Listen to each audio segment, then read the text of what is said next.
The Rig Expert Stick line of antenna analyzers just got an upgrade in the form of this, the Rig Expert Stick X Pro. This is a 1000 megahertz antenna analyzer, meaning it'll go all the way to the very bottom of the amateur radio band and then all the way up to 1000 megahertz for doing antenna analyzer testing, coax testing, Smith charts, a number of other things. This is a good time to check into the entire lineup of stick devices and show you what is different on some of them and why you might be looking at one versus the other and find the right one for your price range, because they do vary quite a bit. All right, so here's the new Stick X Pro. It goes up to 1000 megahertz.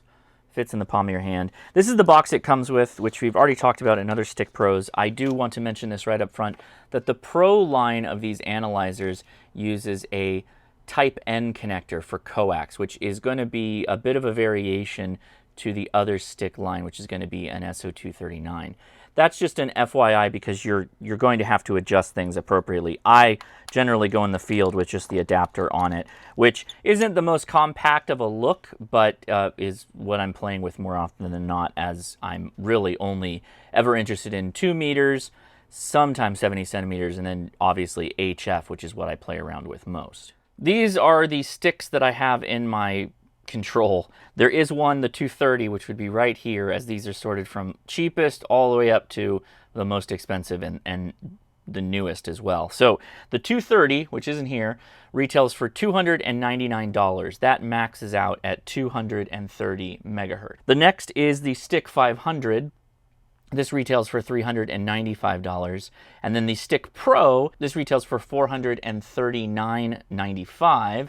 And then the newest on the list is the Stick X Pro 1000, which goes for $659.95. So a pretty wide spacing on pricing, and you get some different options when you consider the different models. The biggest thing that the Stick line has that the Pro doesn't do is this e-ink display.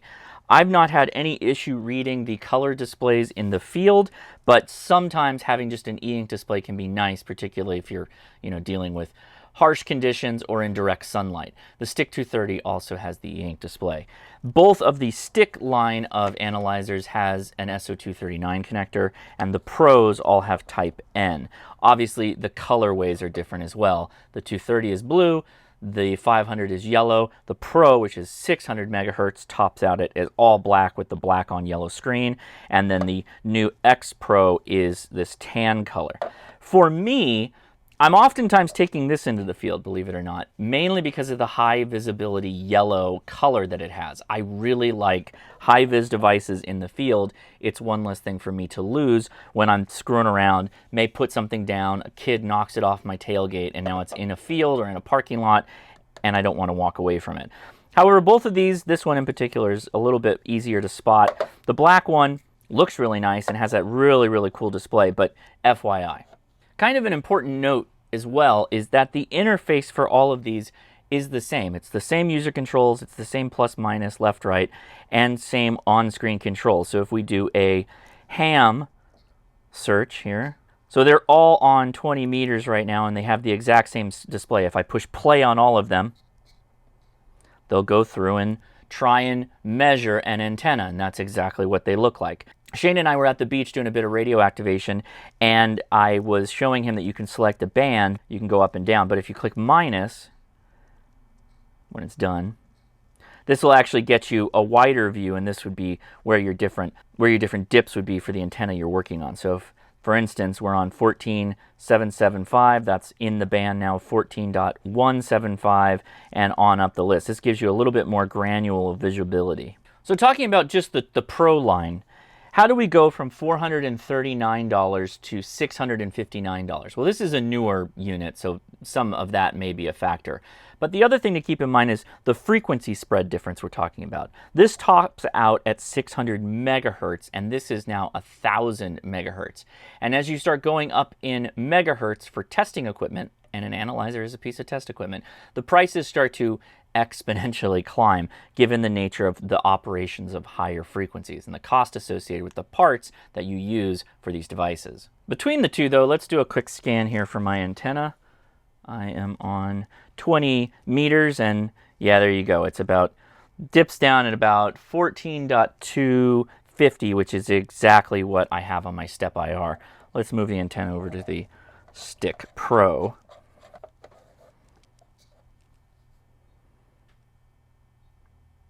And so they're slightly different measurement. It's saying the lowest point is 129 and this is 132.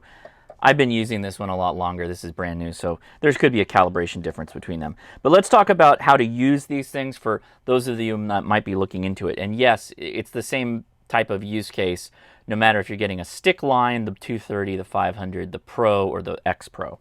All right, you've picked yourself up a stick of some kind, any stick, and you want to use it in the field. Well, when you start it up, this is the screen you're going to see right out of the gate. All right, so you got your coax connected on your antenna, whether it's HF, VHF, UHF, doesn't matter. Let's say it's a multiband antenna. For most people, once you turn this thing on, the easiest thing to do is plug in your antenna and just hit the multi. If you hit multi, it'll start scanning through all the bands that this thing can operate on, right? And then it's going to give you back which ones it actually reads. In my case, there's only, 3, interesting. But 20 meters is what my antenna is currently tuned for, and I get about 1.32 at 14.264 megahertz. Let's see what else we got in there. Hey, it's not bad on 2 meters and 70 centimeters. Who knew? I have found that the stars they're a tough grader. 2-star at 1.32 is actually a pretty good antenna on 20 meters. So the fact that it only gives a 2-star it's neither here nor there. But you really start seeing the 4, and the 5 stars when you get sub 1.2 into 1.1 type of SWR. Although that's not telling you the whole story. Anyway, back out of that. You can go to single, which is the minus, and that allows you to just display a frequency. So in this case, I'm on 14.175. I don't like that. We're gonna move this up. Let's say I'm not operating there.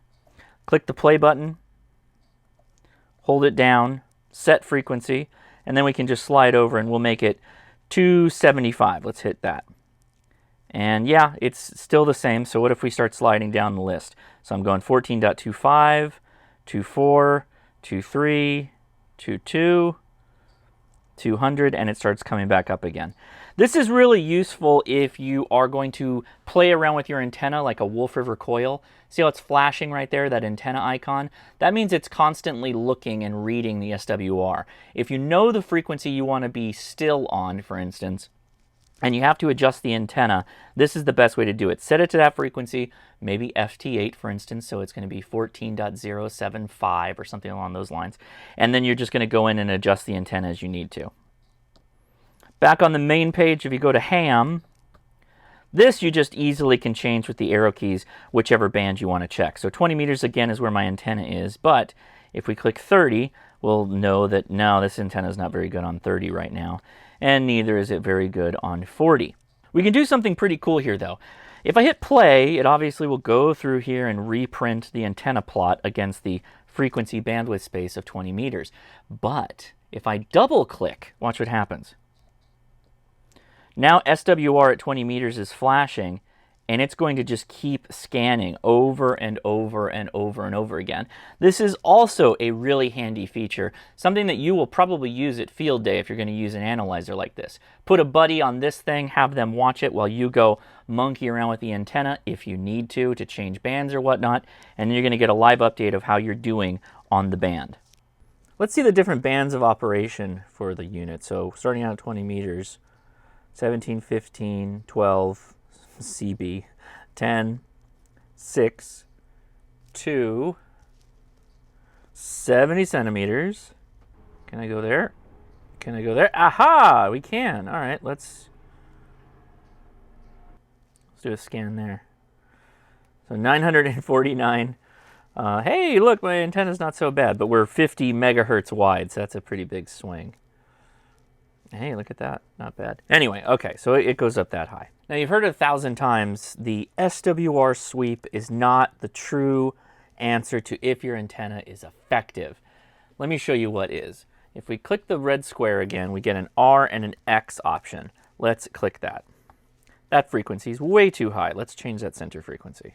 If this was showing a value of 0, then that would be a perfectly resonant antenna. Anything Either high or low is going to imply either inductance or capacitance, and those would be things that you'd have to adjust on that antenna to work out. Anything that's a negative number is going to imply that it's a capacitive antenna, or more towards the capacitive side. Anything above 0 is going to be an inductive antenna. And this being the fundamental frequency, or the frequency that we're looking for to attain resonance, we would adjust our antenna to get that as close to 0 as possible. That likely does change the impedance, but not always in the way you're thinking. Sometimes impedance can go down or get to a perfect 1-to-1 SWR, but your resonance point is still messed up. That could be intentional or unintentional. That would depend on the type of antenna you're using. Now, this also does connect to your phone via an app called AntScope. With AntScope, and I just happen to have the Smith chart set up, let's go into the Smith chart. And we're going to say start at 14.200 megahertz, end at 14.310 megahertz. We're going to set the frequency, center frequency, to 14.260. Hit done, and go ahead and hit start. It's going to collect about 100 data points. And so we're in the capacitive side. We're south of the 0 line. If you'd like to know more information about Smith charts, go check out the video I did with Sterling N0 SSC. Really, really good video, very informative. I really appreciate him taking the time. So you can take a lot of the functionality from this smaller screen, which is fine for in the field, and bring it up to a much brighter, bigger screen on your phone.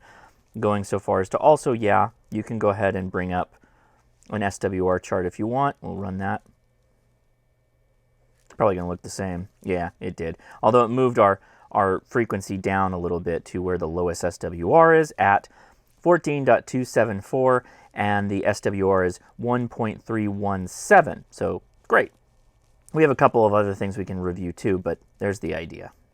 So yeah, pretty handy either way to be able to get phone connection to your device so that you don't necessarily take your big Rig Expert into the field, or maybe not have one at all and just let your phone do it. A lot of people have mentioned that if you go off of the application, so let's say I go to the internet, for instance, I was looking at Smith chart stuff, but go back into the application, that it loses connection. I've not noticed it with this one. This unit doesn't seem to have that problem, and in fact, I had less issues than a lot of other folks did with all of the Rig Experts. I didn't have the 230 though, so I can't comment on that. But if you have any problem, you always just go to connection, and it should tell you the connection. If it doesn't say disconnect, that means you're not actively connected. And if it doesn't say BLE, which is Bluetooth Low Energy, then you likely need to go either do a recycle or refresh and then click connect so that you can get back into the device if you want to use this application. A big thank you to Rig Expert for sending me one of these, and Gigaparts. They helped out a little bit in getting this lined up for me. The links will be in the description to check out not just the X Pro, but the Pro, the 500, and the original 230 stick. There is one in there that's probably right for you, and I do recommend them. Field day is right around the corner, so if you are looking for something that you can take in the field, easily use the screen in a high bright environment, there's definitely an option that will fit your budget. And you can always tether it with your phone for a bit bigger screen, or your iPad, or whatever. If you found this video helpful, I would love it if you gave me that thumbs up. Consider subscribing if you have not. Click that bell so you get notified whenever I upload a video or go live on my channel. I'm Josh, KI6NAZ. Thanks for watching the Ham Radio Crash Course, and I'll talk to you again real soon. 73.